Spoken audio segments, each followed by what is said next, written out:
Zdravím čitateľov a sledovateľov online magazínu Auto a žena. A chcela by som vám predstaviť toto krásne auto, ktoré som mala dnes možnosť otestovať. Je to Mitsubishi ASX Mild Hybrid, takže vlastne šetrí spotrebu.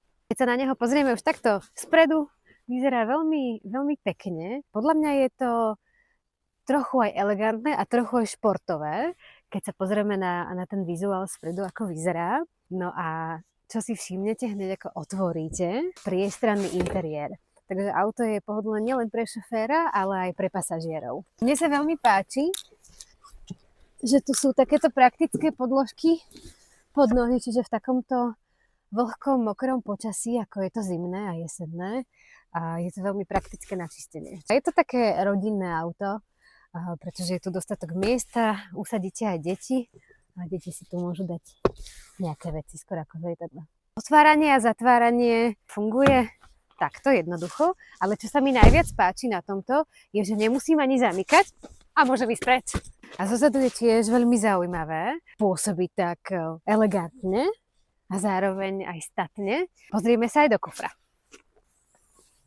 Kufor je celkom praktický a hlavne je tu takýto nástroj, ktorý vám uľahčí zimné rána. Priestor je celkom priestranný, dajú sa sklopiť aj zadné sedadlá, čiže vie byť ešte väčší. No a mne sa veľmi páči, že je tu takisto takáto podložka, ktorá je výborná, keď chodíte na nákup a potrebujete to prípadne po nejakom rozliati vyčistiť. A je tam dvojité dno. Tak. A má to full LED svetlá, ktoré majú dobrú svietivosť hlavne v noci. Toto autičko je podľa mňa veľmi sympatické, takto zvonka, pretože keď si všimnete, tak ono je síce biele, ale má kontrastnú čiernu strechu a pôsobí veľmi elegantne. Tak už sa nachádzame v interiéri auta. Ako je vidno na prvý pohľad, je to tu extrémne príjemné a pohodlné. Mne sa strašne páčia tieto čaľunené sedačky. Sú to takéto bočnice, ktoré vás aj držia vlastne v tých zatačkách, takže je to fakt naozaj veľmi pohodlné. Ja milujem odkladacie priestory, a keď sú praktické. Takže tu ich máme rovno niekoľko. Prvý je tento odkladací priestor na kľúčik. Tu máme samozrejme odkladací priestor na nejakú kávu alebo dve. Sa dá otvoriť aj toto operadielko, kde si môžete zložiť nejaké drobnosti, káble, nabíjačky. Keď nechcete používať káble, tak tento priestor je vlastne nabíjateľný. Bezdotykovo sa vám ten telefón nabíje počas jazdy. Máme tu klasickú manuálnu prevodovku, ktorá má dokonca 6 stupňov. Máme tu samozrejme veľký displej, klimatizáciu a strašne veľa funkcií. Štartujeme takto, gombíkom. No, takže máme tu dva displeje. Jeden je tuto taký hlavný pre šoféra a potom tu máme tablet, na ktorom je veľa funkcií. Tu si môžete aj synchronizovať telefón a ťukať vlastne priamo do tohto displeja namiesto do telefónu. A tu sú už aj rôzne funkcie, čo sa týka jazdných režimov. Si môžeme nastaviť, čo potrebujeme, alebo teda čo chceme pre naše pohodlie. To udržiava vlastne tú vzdialenosť za autom. Vidíme, ako som šoferovala ja. Má to vlastne spotrebu aktuálne 6,7 litra na 100 km. Máme tu vlastne klimatizáciu, vyhrievanie sedadiel a vyhrievanie volantu. No a máme tu vlastne elektronickú ručnú brzdu. A celkovo, keby som to mala zhodnotiť, tak mne sa tento interiér veľmi páči, pretože nie je ani svetlý, ani tmavý, je taký šedý, čiže vlastne nebude na ňom vidno nejakú drobnú špinu. Takže za mňa určite áno.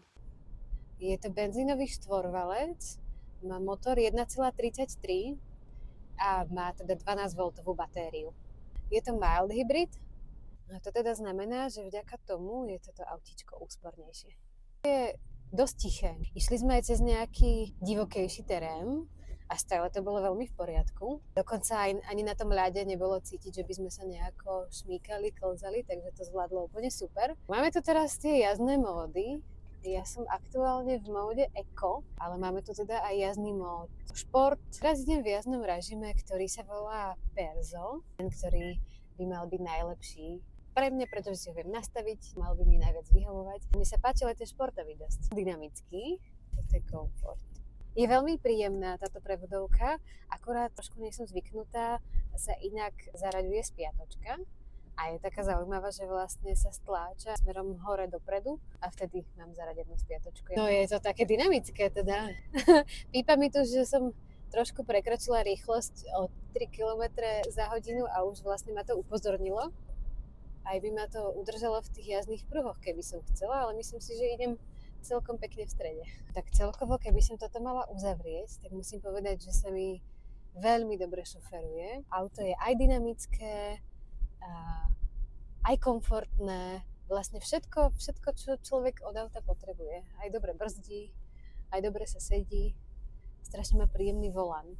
Máme tu nejaké vyhodnotenie mojej jazdy, môžem si pozrieť, že akú som mala rýchlosť a ako som radila stupne. Všetko si to môžem pozrieť, keby som sa chcela zlepšovať a byť ešte ekologickejšia, tak vlastne môžem si to pozrieť.